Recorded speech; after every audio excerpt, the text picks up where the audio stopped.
What's going on, good people? Your boy Ebuck in the building. Still learning the lay of the land as far as our new configuration here on EV Mux. But slowly but surely we are going to get it done. What's going on, y'all? Let me make some slight adjustments here for you. There we go. And now we can do the show. I am your boy Ebuck, also known as the Nighthawk, and this is I Am Nighthawk, the show where I talk about some of the things that I think about while many of you sleep. We are here today to discuss with you some of the things on my mind. And primarily today, honestly, the main thing been on my mind is my mother.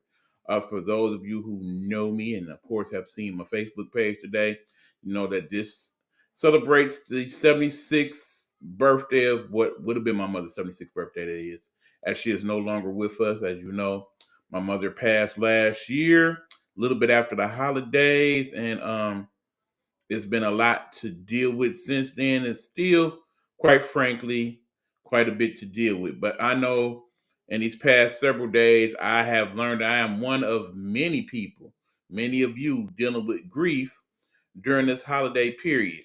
And I actually started to discuss it last week as I found out that some people that I knew have passed. Didn't many of you see that particular broadcast? So I took a part of that broadcast and I'm going to play that for you now. And then afterwards, we'll have further discussion and talk about a couple other news items of note as well.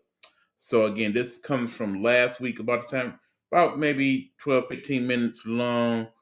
Uh, Here's what I had to say at that point.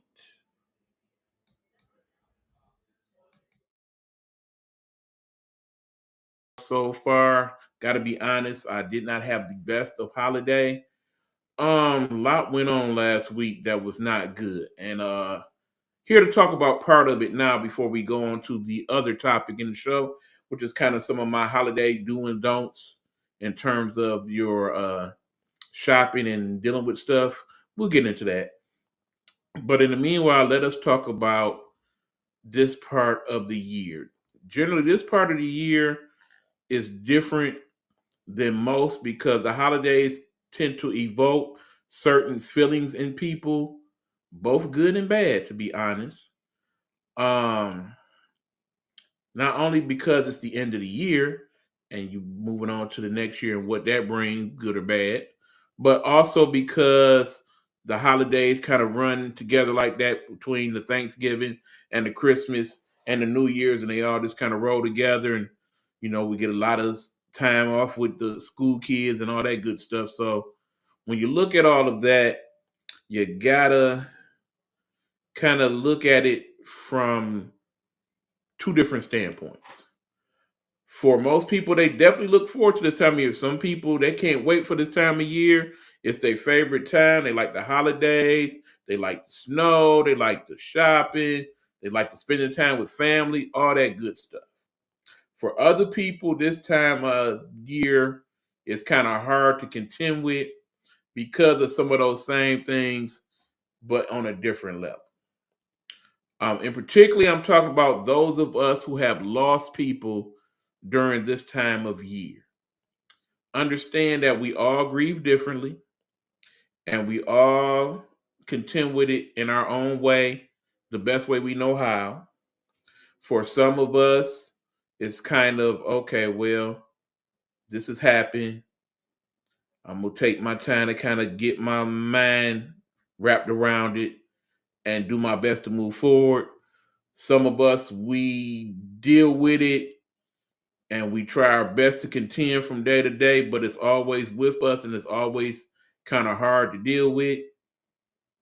And for some of us, some of the losses, they are just catastrophic in our mind. And the world is just never the same after we lose certain people in our existence. Now, me, myself, I lost someone that was very dear to me this week. She was a good friend. She was a mentor, as she was older than me. She was someone that I worked with for quite a few years. And I really admired and respected how she lived her life and what was her life's purpose.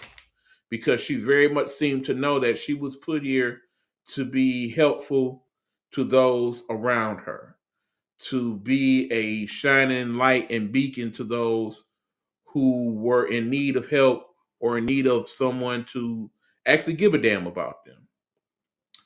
And even though she did live to be almost 75, it still hurt because it was not a timely death. Basically, she was a person who, when you're older, you always talk about how you got certain aches and pains and how you're a little tired and whatnot. So it's not that you ignore those things, but you basically tend to contend with it in a way where it's like, okay, we understand where you're coming from. When you get to a certain age, you feel some type of way, it's understood. But when that person says they're tired, they go lay down, and then they never wake back up, and it's something that you weren't expecting to happen, it kind of hurt a little different. Especially when you just talked to that person less than 24 hours ago. And it was a pretty good conversation, I must add. So when I found out the news, I really was disturbed by it. And there are people in my circle, small as it may be, who reached out wanting to know what happened. Some people wanted to know because they were concerned about how I was feeling. And of course, there were some people that just wanted to know because they wanted to know. That's a whole nother story for a whole nother day. But yeah, it hurt. It still hurts, to be quite honest, because you know this was a person that was one of my go-to people when I was having issues. When my mother died last year, she was one of the people that not only comforted me but helped me kind of get through it. When I was hospitalized with my health issues last year, she was one of the few people that actually visited me in the hospital. And she's the only person that visited me both times I was in the hospital, I might add, just to see how I was and see what I needed and, see if there's anything she could help with. Understanding that, when you're 70 plus, it's kind of limited what you can do sometimes, but you do what you can.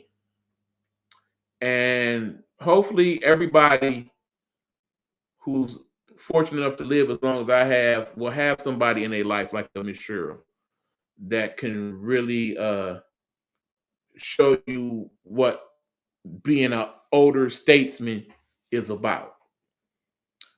And I'm really going to miss her, and I miss her now. The crazy thing is, there's certain things about Miss Cheryl that and it's crazy how we find out these things after somebody passes that we didn't know when they were alive. Understand, Miss Cheryl is definitely not your typical person that deals with social media at all. She was, you know, like most people that's elderly, a lot of them they don't deal with this platform or TikTok or anything like that. One, because they don't understand how to utilize it and how it works, and two, because they just not interested in what's going on social media. You know what I'm saying? It didn't really affect them. It really wasn't something they was interested in. That being said, I come to find out that Miss Cheryl actually owned a tablet.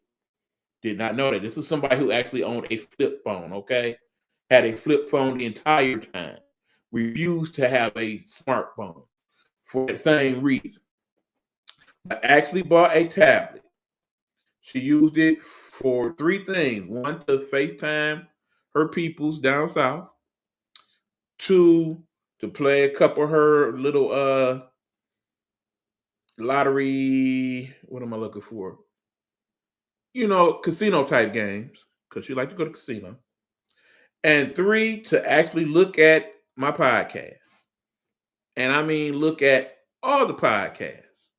And because I know this, I know this because right next to the tablet that they found was a notebook, much like this one, that was full of notes about each and every show. Typical to how I used to do notes before each show and work with that. I don't do that as much. I need to go back to that actually. And just her thoughts and her comments and things of that nature. And I guess her intentions was to one day sit down and kind of discuss some of the things that I talked about on certain shows. And just unfortunately did not get the opportunity to have that discussion with me. And that's so crazy because, like I said, I had no idea that this was going on. She never gave me any inkling or clue that she was interested in my podcast to that degree. She would have asked me basic questions about it, but I never knew she watched any of them, all of them. It's crazy. So, but I know she did that not because she was interested in podcasts like that, because apparently mine was the only one she watched, but because she had an interest in me and cared about me. And people like that, they don't come along so often. They're not a dime a dozen. There are only so many people that seem to be built like that. So when you lose them, regardless of how old they was or what the circumstances was, it just hurts.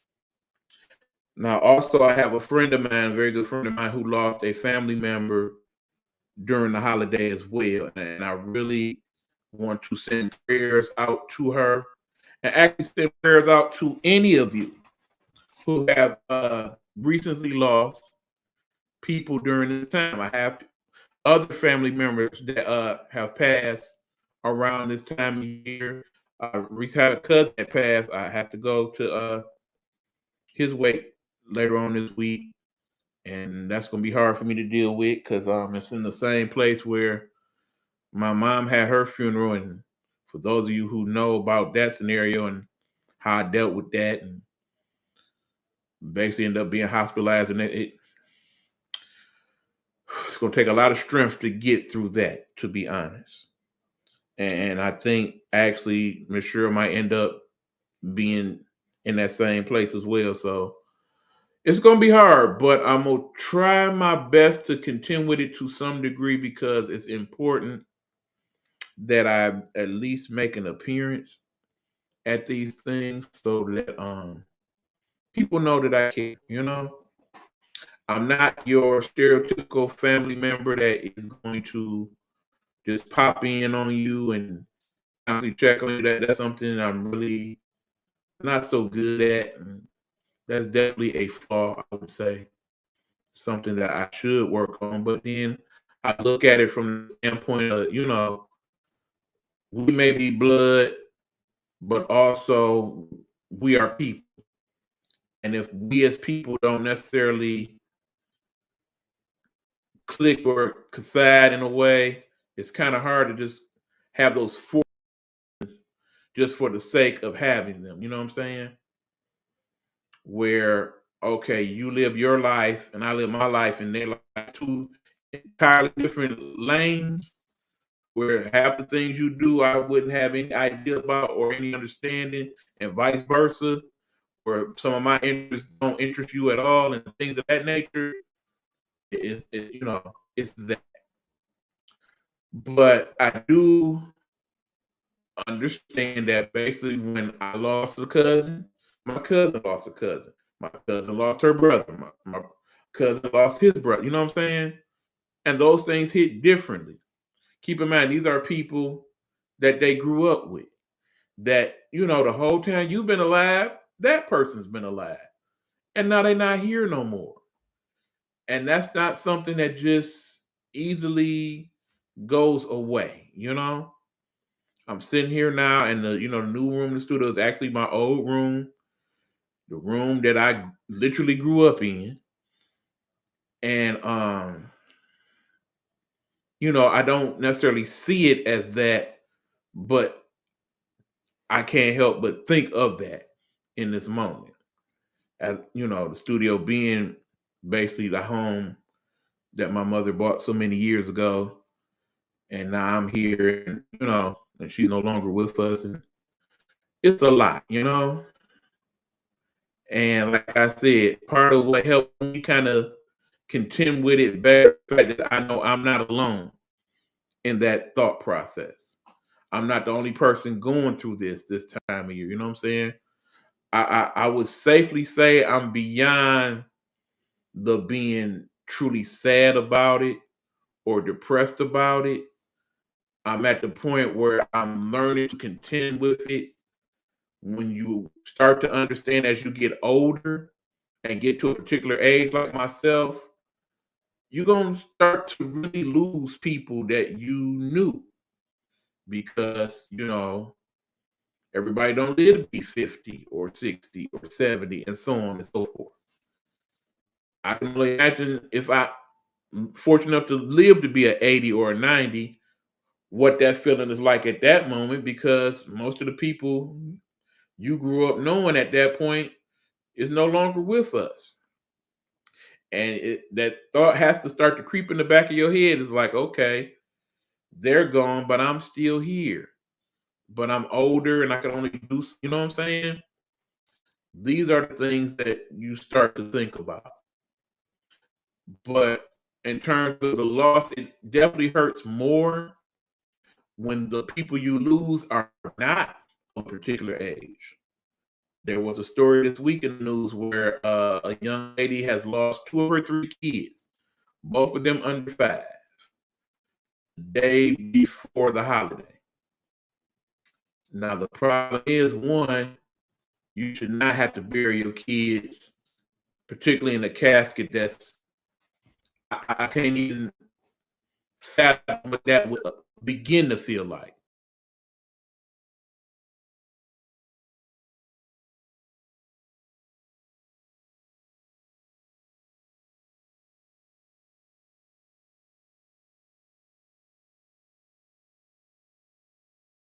Imagine what a parent would feel like to bury somebody that young.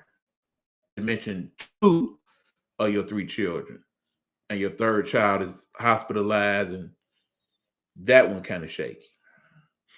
That is a lot. When people die in their 40s and 50s, you feel like it's too young. So basically, anybody that didn't even get a chance to be old enough to be old enough, that really gotta hurt. Something terrible. And like I said, these are the thoughts you're left with, but particularly when it happens during this time of year, that most people equate to being joyous and a celebration of life and a great end of the year and all of that.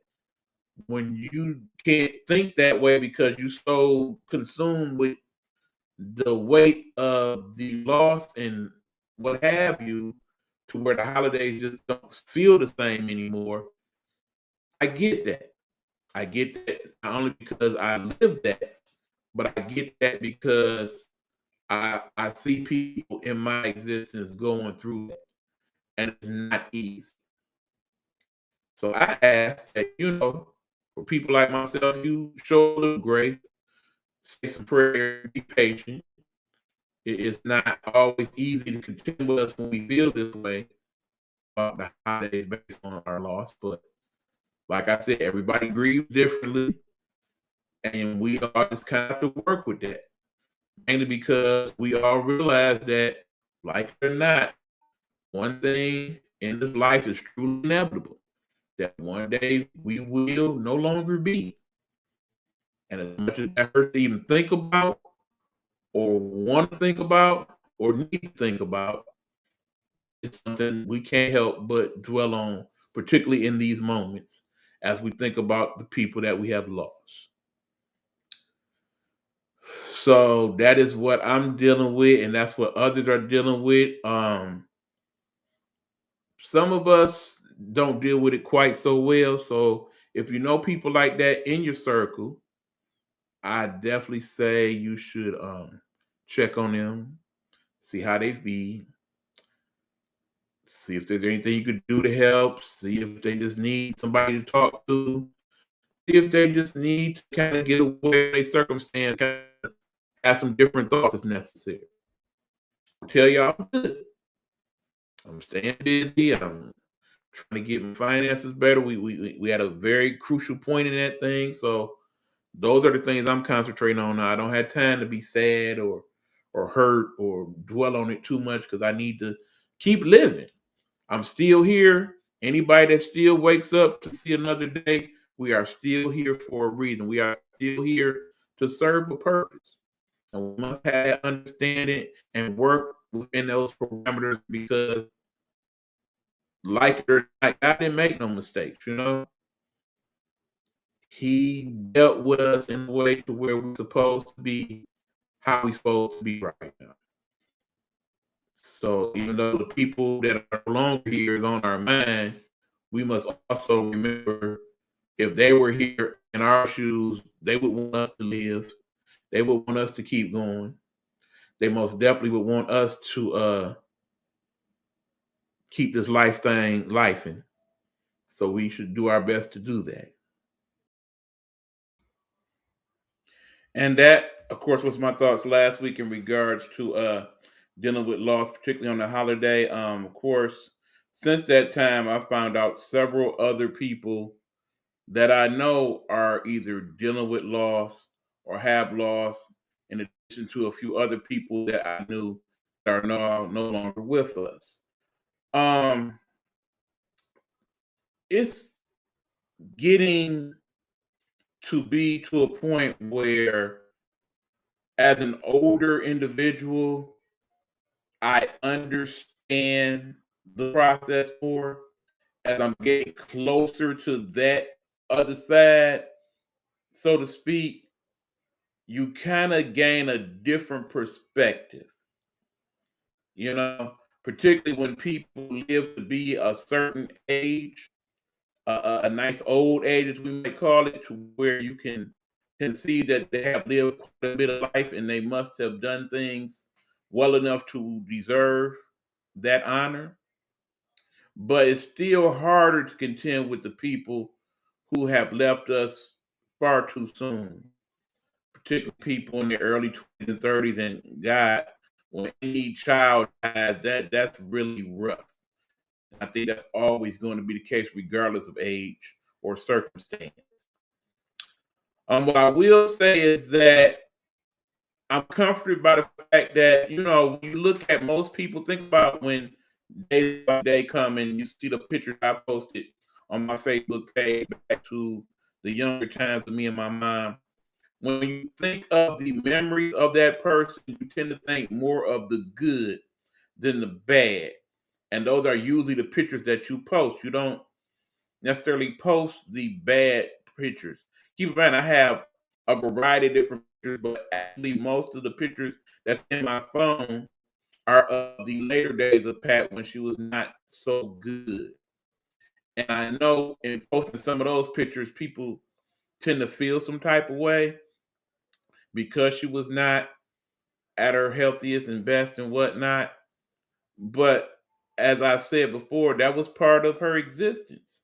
And it can't be ignored. Not to mention the fact that during those times, me and Pat actually grew closer.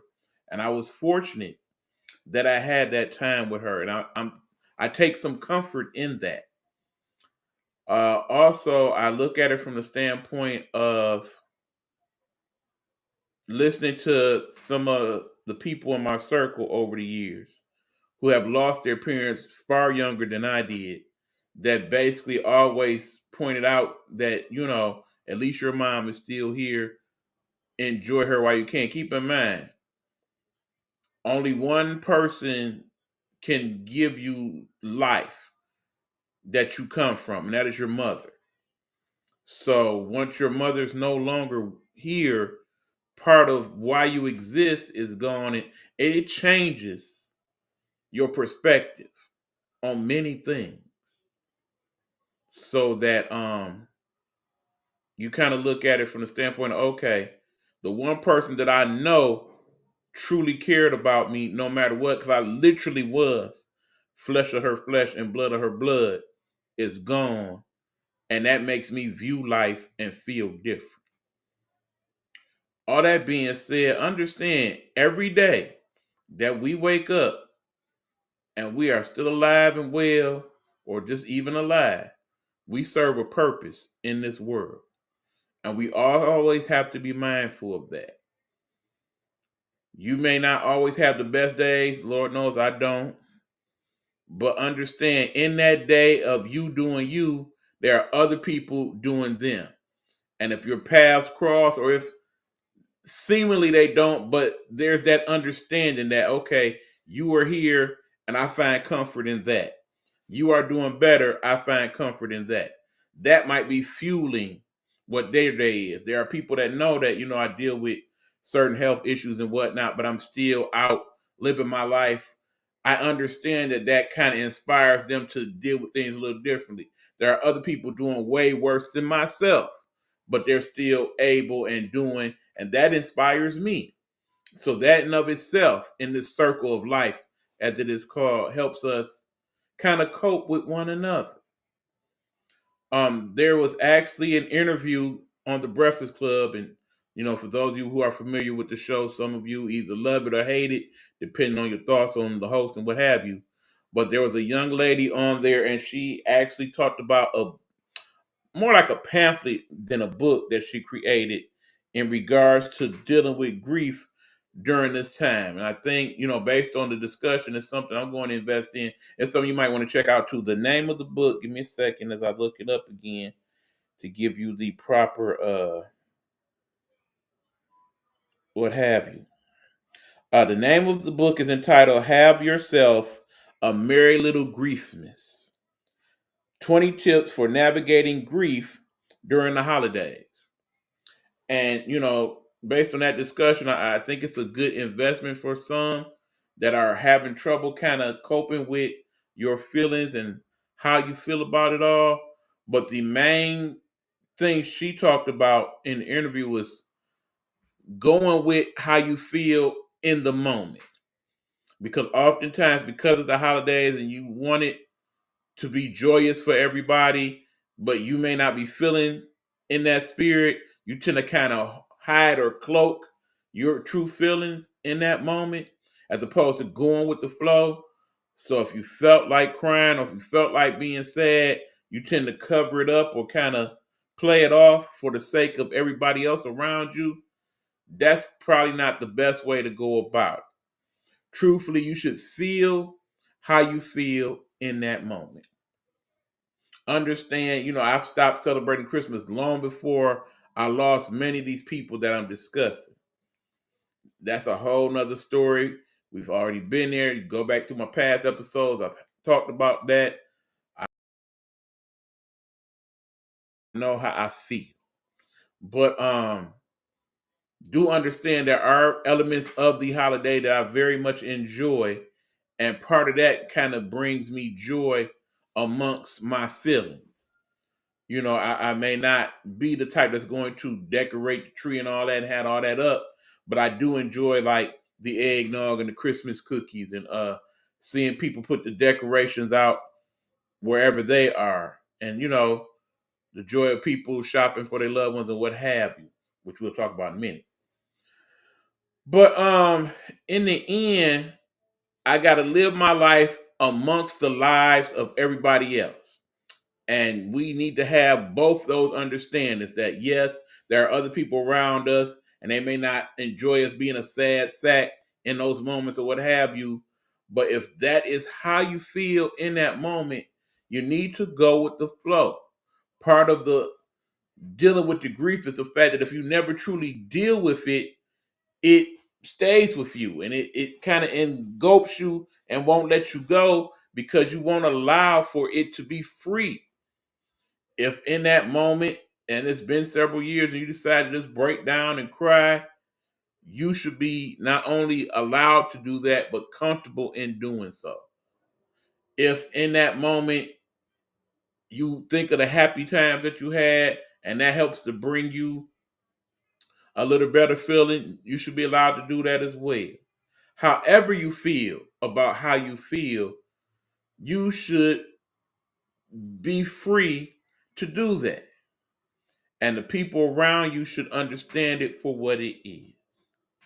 And those people that are having difficulties doing that, remember, seek out help if you need to. Seek out conversations. Seek out those people in your circle who you can talk to and, say, okay, well, this is how I feel right now. And, you know, at this point, this is what it is. If you feel like it's not good for you to be alone, Find those people like, look, it's not good for me to be alone right now. I'm kind of feeling bad about mom, dad, uncle, sister, cousin.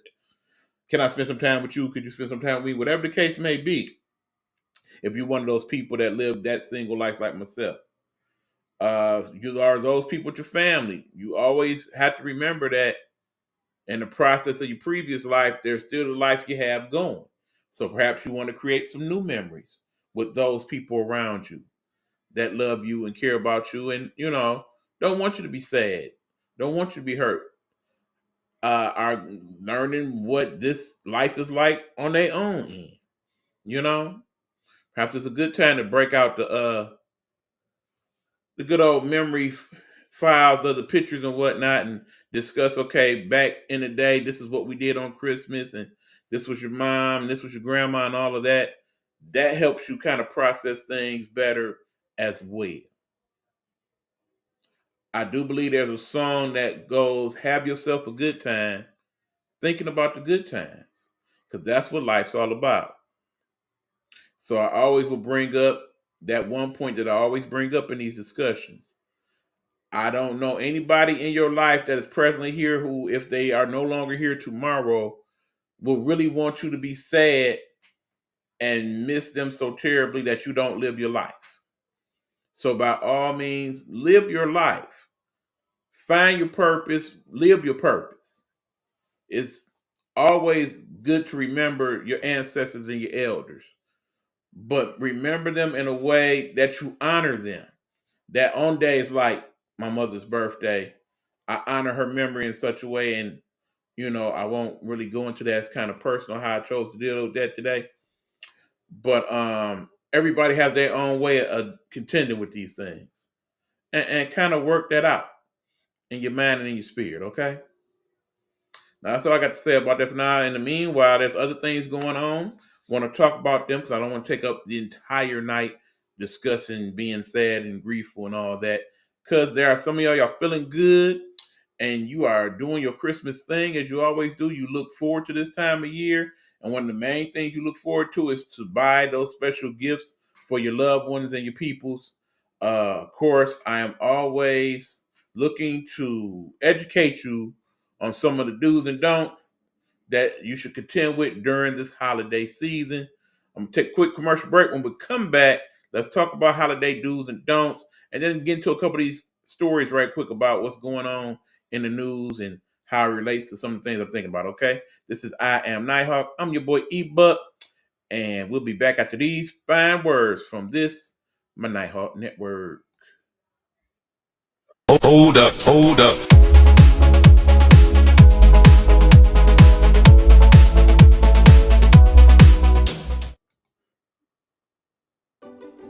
Nighthawk Network presents Pastor Sean Love. Pastor Sean Love, devoted father and husband, a residing pastor at the River Rouge Bible Assembly in River Rouge, Michigan. Join him as he gives us messages from God's Word, Bible study, and encouragement. You can find him on YouTube under Sean Love.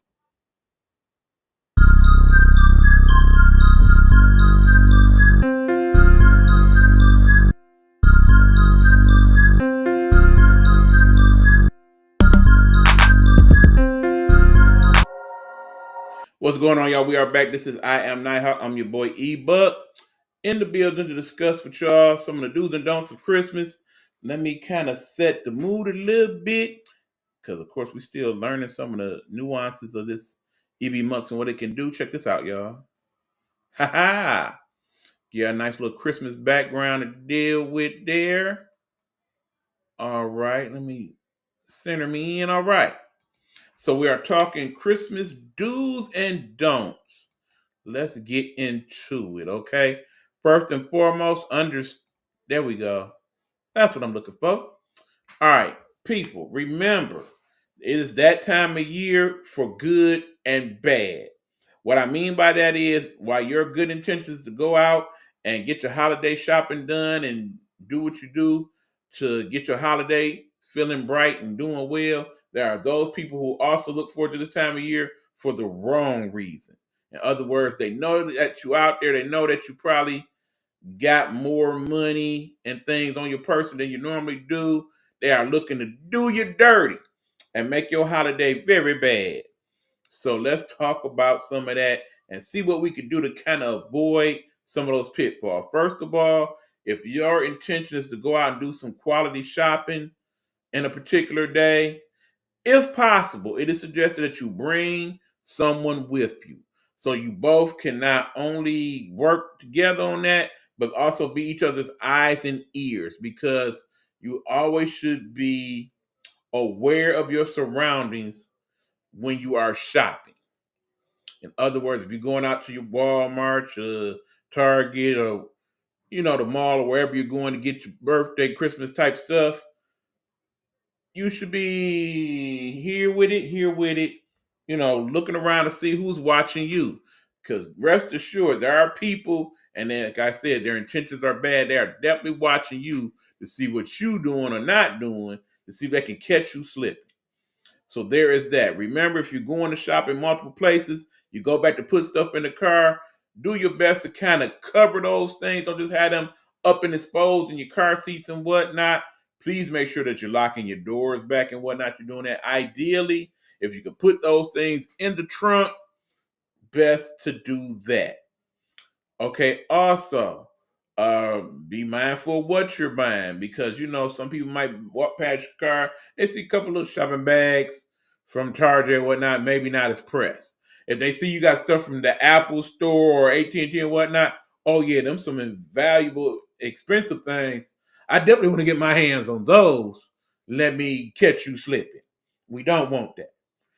Work too hard for your money all year to buy these things for people or yourself, for you to lose them carelessly because people can't just leave your stuff your stuff. Got to mess with your stuff. Don't make it easy for them, is what we're saying.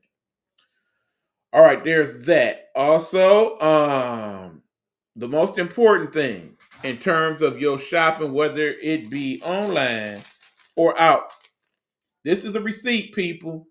For all your purchases, do your very best to keep up and keep your receipts.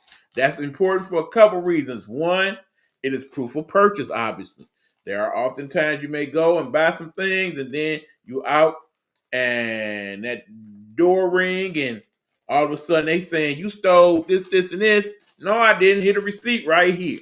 There's that. Also, if you get something for somebody and then kind of find out that that person got that already or didn't need that or got too many of that, understand, I ran into that situation with somebody the other day. They about to get 3 of the same thing. They don't know it yet. Not my place to tell it.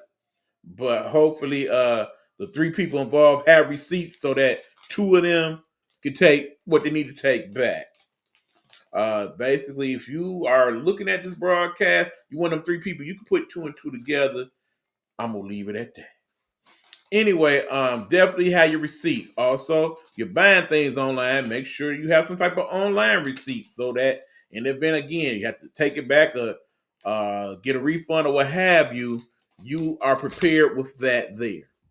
Speaking of online shopping, uh, one, definitely try to buy from reputable places that are not only familiar but have standard policies for return or mishandle items, what have you, like a Amazon or I guess places like Temu or whatnot. Also remember, when you deal with places like Wayfair and Temu and things of that nature, they don't have necessarily a Temu center right down the street or a Wayfair center right down the street like they do with a lot of these Amazons, where you getting the stuff and it's basically coming from the Amazon store and it's like a hop, skip, and a jump.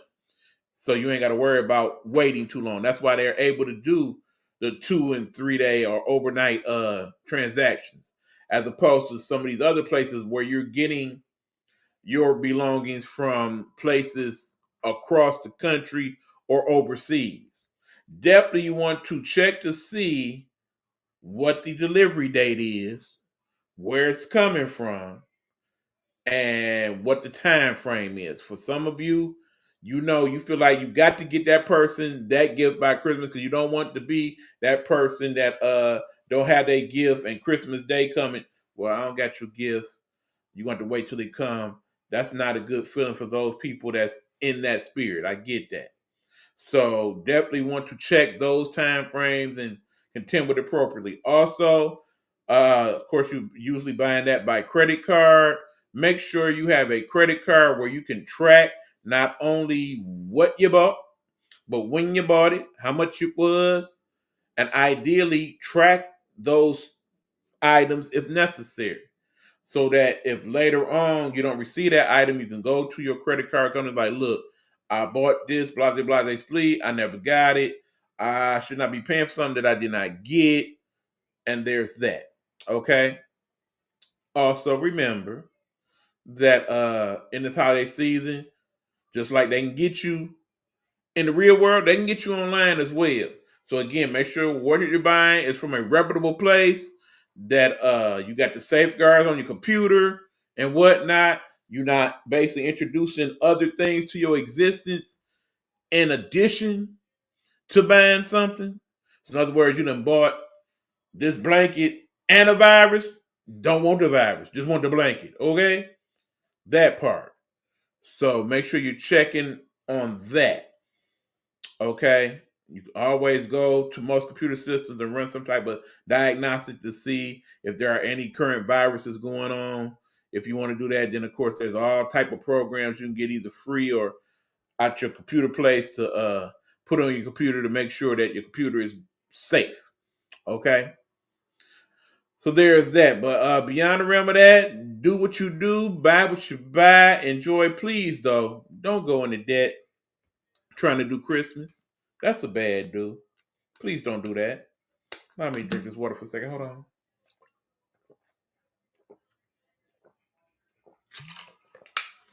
All right. Yeah, because I understand you want to make sure that your holiday is good, particularly if you are people with kids and whatnot, but you're not serving yourself or your family a great purpose by going broke, buying Christmas presents, and you look up months later and you're still paying for it literally. And it is put behind everything else going on in the household. Remember, our America, is the most indebted country on the planet. We as people owe out more money than any other country in the world. And it's not even close. We're talking billions upon billions of dollars amongst all of us, okay? So, of course, you're adding to that with this Christmas holiday. Just remind yourself you don't want to add too much on yourself, okay? And that is my discussion on holiday do's and don'ts. Hopefully it's slightly helpful at least. All right, now we are going to a little segment I like to call Are You Serious? Are You Serious? And this discusses a issue that came up in the news last week that really bothered me. I will play the video and we will have a discussion after the fact there, okay? Let's have at it. Give me a second. Why were teen boys sleeping outside and how long have they been there? Neighbors were concerned and now community advocates are getting involved. Fox 2's Jessica Dupnek is live with the new details. And what else have you learned at this point, Jessica? It's just heartbreaking. It really is. We've been tracking this story since the weekend when, as you say, some community members got involved and they started to gain some momentum. Now, we do have an update from Detroit police that the 12 and 15-year-old boy that was sleeping out in the porch while their parents slept inside last night. They went with Detroit police. They were taken to family friends' homes so they have a warm place to stay, at least for the short term. Detroit police now working with that family along with CPS to see if they can come up with a more long-term solution. But apparently these kids, they've been sleeping out on the porch since July. Like it was routine, we watched this 15-year-old walk down the block onto his porch and settle in for the night. And last Saturday, the same thing. Hey, y'all. Hey. Yeah. What's up, man? Y'all all right, man? From under a lump of blankets, wrapped in a coat, the 15-year-old boy pops up, sleeping on the porch at his Westside Detroit home. With the wind chill, it felt like 15 out. Man, you want to go get something to eat or something, man? Like, there's a lot of people trying to help y'all, bro. The child himself told me that he'd been out there since July. 12 and 14-year-old brothers. The older one told local podcast host Mark DeAndre last Saturday that he's been sleeping on the porch for 5 months, and sometimes his brother does too, while their parents live inside. Neighbors we talked to corroborated. In July, it was 80, 90 degrees. Now it's 20 degrees. You know what I'm saying? They be out there at nighttime. Like the other night, I seen them walk up and go on the porch. Like, that's it. The neighbors and Mark offered the kids food, money, and shelter. They wouldn't take it. I don't know if they like brainwashed at this point, you know what I'm saying? Because who want to be sleeping on a porch? We have been trying to get answers all day and night out here from the kids' parents. Oh yeah, shoes, blankets, toothbrush. This is the craziest thing I've seen. It's set up like an actual bedroom on the porch. Oh look, at least they got those. That's nice. No one ever answered the door Monday. We did some digging. The house is registered to a local pastor at a Baptist church less than a mile from the house off Leslie Street near Dexter. He's allegedly their dad. Detroit police have been called to the home multiple times, even Saturday when Mark got involved. I called the police, and the police pulled up real quick, and they told me that there was pretty much nothing that they could do because nothing illegal was going on there. DPD made meeting with the kids' parents priority, sending officers to the home Monday night where they met with the family for hours. In a statement, they said any evidence of negligence on the part of the parents will be thoroughly investigated and, if appropriate, referred to the Wayne County Prosecutor's Office. Neighbors and Mark have been told sleeping outside is some kind of punishment for the kids. We don't want to wait till these kids freeze to death to do something. It is another chilly night here on Detroit's west side. Those kids reportedly staying with family friends, at least for the short term. But again, Detroit police are involved. Children's Protective Services also involved. And you heard from DPD. It's very possible that this case could be sent to the Wayne County Prosecutor's Office to see if any laws were broken on behalf of those parents. Reporting live on Detroit's west side, Jessica Dupnack, Fox 2 News. Well, I'm sure there's people at home saying, you know, there's punishment and holding kids accountable, but then there's also crossing the line, and it sounds like these parents may have gone too far. Do we know if there's been any sort of history at that house or any sort of abuse in the past? Had CPS been involved?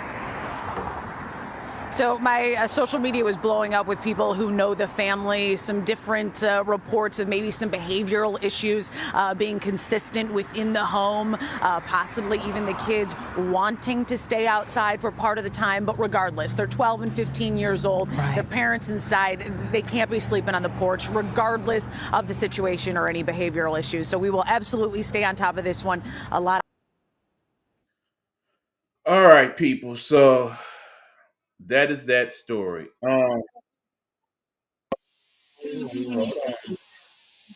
Hold on, people. Wait a minute.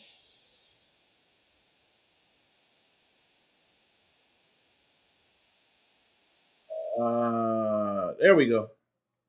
Yeah, again, still getting used to the new buttons and whatnot here on EB Mux. My bad. But that story basically went viral last week here in Detroit. Like I said, you know, it's hard when a person who loves my city like I do deals with the fact that basically when good things happen here, it's not reported nearly as much as when bad things do. So, of course, that was that. And then also the fact that it is a story that I'm compelled to at least consider, even though I am not a parent. Now, understand it is always a slippery slope for myself to have these discussions, particularly knowing that I don't have any children. Yes, I am a godparent and all that, and some people consider that as counting, but keep in mind, those children do not live in my home, and I only contend with them from time to time. That's way different than flesh of your flesh and blood of your blood living in your house on a day-to-day basis, or at least on your porch. Okay. I still am allowed to have my opinion, right? I like to think so.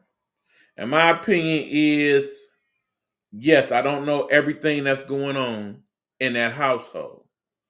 But I do know this. I do know that I go outside every day in this city I know is Detroit, and some days it is very hot out there, and some days it is very cold out there.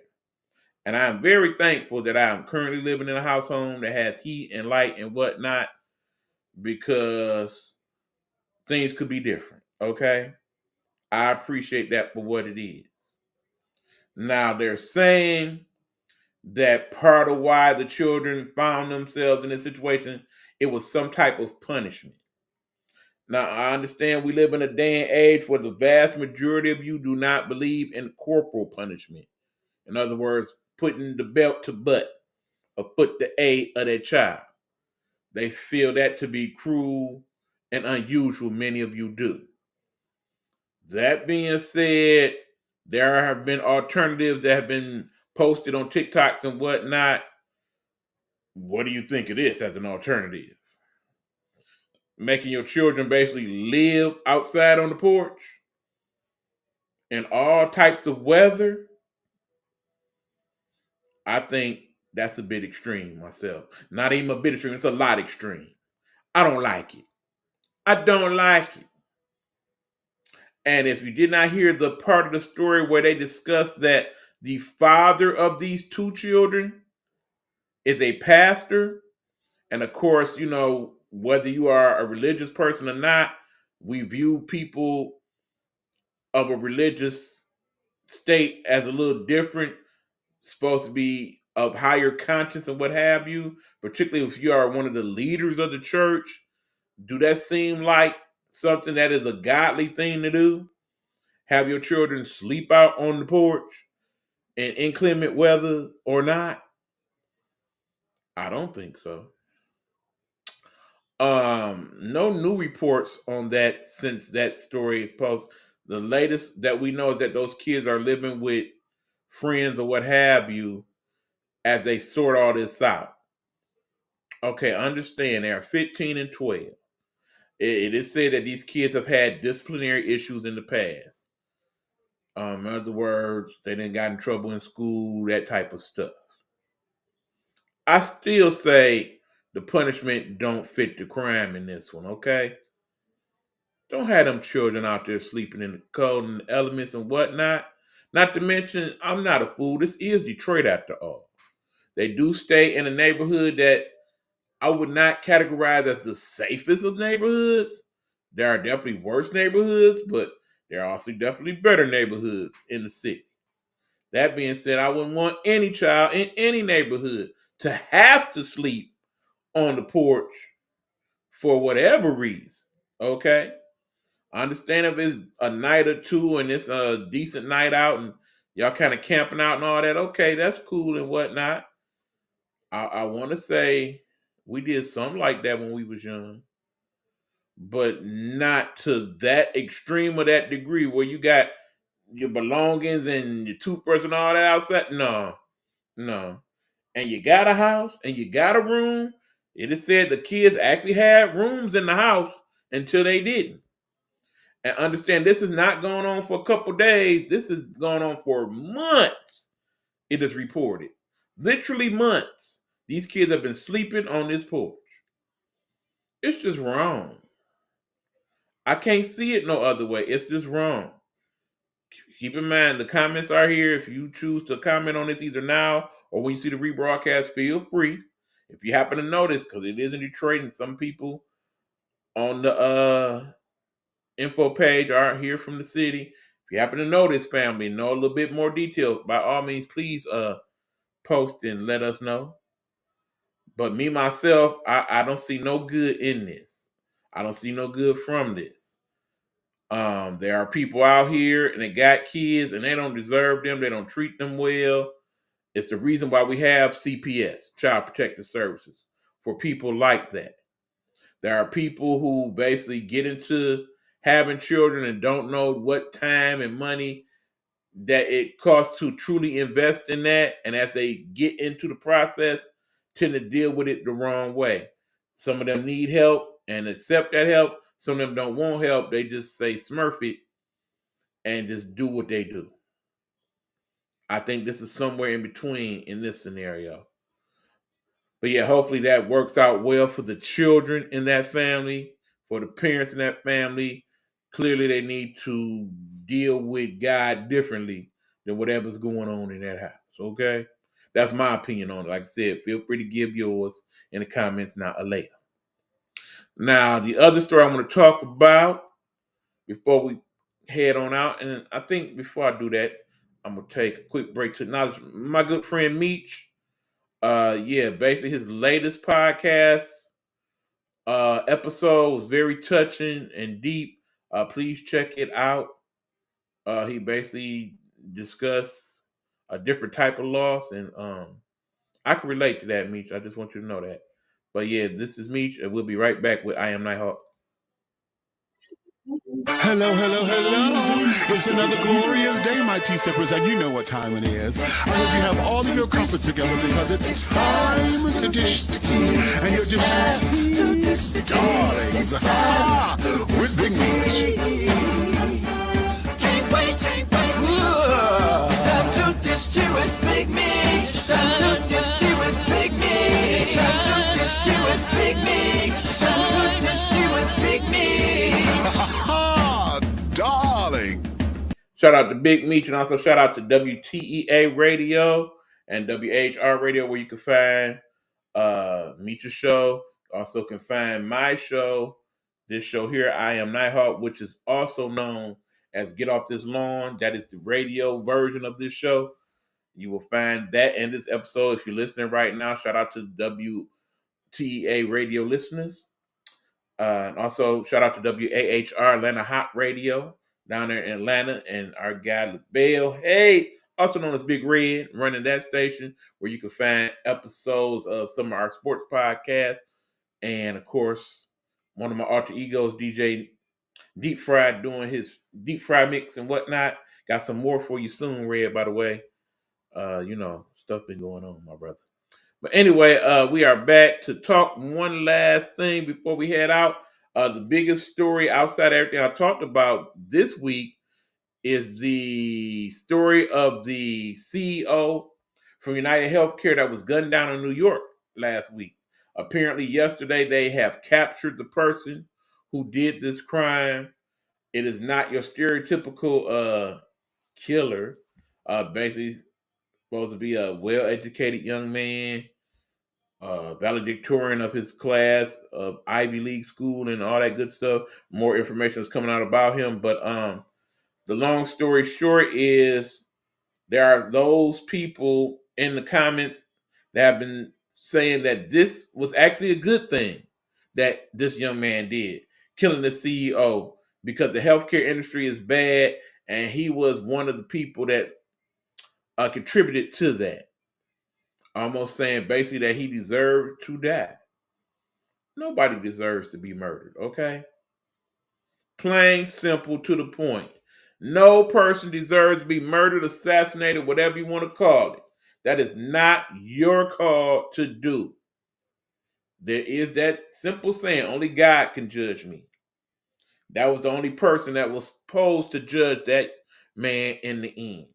Understand that man was not just a CEO of a company, he was also a brother, a father, a son, and all that is gone when you take his life for whatever reasons or rationales that you may have. Now, I say there's manifestos and all that describing his feelings. Of course, they're going to interview this young man and whatnot. Mr. Luigi, yes, the man's name is Luigi, and that's a whole nother argument and discussion. Where's Mario and blah, blah, blah, blah, blah. He. This is not a laughing matter, people. Nor is part of why they said he did what he did in regards to killing the CEO of a healthcare network. Because let's be honest, healthcare in this country is not where it needs to be. Some of you actually voted for the new president in the hopes that they somehow change what we know as the Affordable Care Act or Obamacare. Is there some issues with Obamacare? Yeah, we can acknowledge that. There are some adjustments that definitely need to be made and have been made. But do we need to get rid of it altogether and replace it with nothing? Hell no. And every time they ask your president, What's the new replacement? Well, we got concepts of a plan. Stop lying to me in my face, sir. No, you don't. You don't care. It's about the money. Big Pharma wants to put money in y'all pockets. You Republicans, you people on that side of the aisle. And that's all you care about. Because they benefit from charging us hundreds of dollars for these medications that it costs mere dollars to make. Medications to where they sell them for ridiculous amounts of money in this country, but pennies on a dollar in others. Medications to where if you are here and basically 15 minutes away from Canada, where I stay at here in Detroit, and could get that medicine for far cheaper on the Canadian side than you do here, it's ridiculous. As the great Bernie Sanders always points out in his discussion points, we are the only major country on planet Earth that does not have universal health care. And we absolutely positively should. But then you're the same people that get mad that when people come into this country illegally, they get some type of health care when you feel they shouldn't. And maybe you're right about that. But truth be told, that's a whole nother discussion. We'll have that one eventually. But long and short story is that was not the way to resolve that issue, by killing that man to the point to where now you are a CEO or a major head of any of these corporations, companies, and have to take your face and pictures off the website in fear that somebody else may try to duplicate that plan and do you too. Thank God they caught that young man, because the longer he was out here, the more than likely there are people sitting there thinking, he got away with it. Maybe I could too. No, sir, no, ma'am. Don't do that. That is not the solution to anything. Picking up your weapon of mass destruction and ending that person's life. That is not the solution to anything now or ever. For real. No, no, no, no, no. Yes, our health care needs to be resolved and fixed. And we as people should want that. I think the vast majority of the country, if you ask them, do they want universal health care, would tell you yes. They want it to be inexpensive. If it was, you are more likely to get more of the procedures that you need done, such as cancer screenings and colonoscopies and all of that. Here I am basically spending all types of money for doctor visits and insurance and medications and all of that. It's a lot. And of course, you're concerned that one day it'll be to a point where you can't afford all that and you just basically waiting your time to go to the upper room. I mean, even now I'm sitting here with certain aches and pains that either are complications from the medications or things that's still not quite right up in here. No, I don't feel bad. I actually took my blood pressure and everything, y'all. 124/83 if you really want to know. So no issues with that. See, my heart rate at the moment, because of course I can track all these things, is 80, 82, which is ideal for somebody running their mouth for the last hour, 5 minutes. But long story short, yeah, I would definitely want the healthcare situation to get better, but I'm not willing to kill nobody for it. And you shouldn't be either. So God have mercy on that man's soul. Prayers out to that man who lost his life's family and friends. Yet somebody else that has been lost during the holiday that you have to think about now. And just a bad do. So hopefully they resolve that the way it needs to when we move forward. Because Lord knows what's going to happen in this year to come. There's all type of issues to discuss. Understand, people, like I said, if we are not going to like what's going to happen next, please document and remember that very faithful saying, those who do not learn from the history are doomed to repeat it.